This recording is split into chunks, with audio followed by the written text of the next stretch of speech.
Enge şehidar ji Gulistan, bak dikin bu me her zaman. Ji çiyayên bilindûrin, gazî dikin welatê min. Em di rêza pêşînde ne, ji bo te Kurdistan em de ne.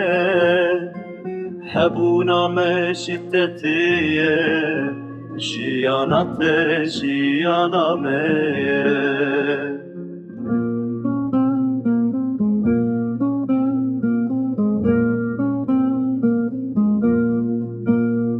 Ji botan û mehtinan bitere, Amed û hewlêr bitere, Efrîn û Mahabad bihevre, Qamişlo û Mêrdîn bitere.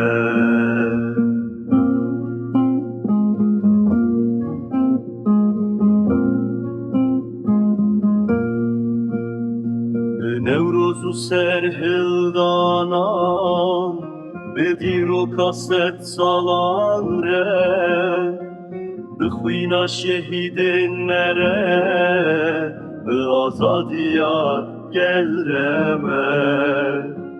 Tu di dilê me de mayî, wek nefesa me tu mayî.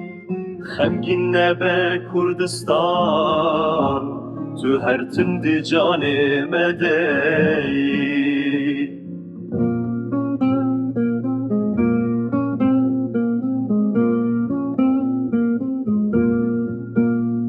Ji botan û behtinan bitere, Amed û hewlêr bitere, Efrîn û Mahabad bihevre, Qamişlo û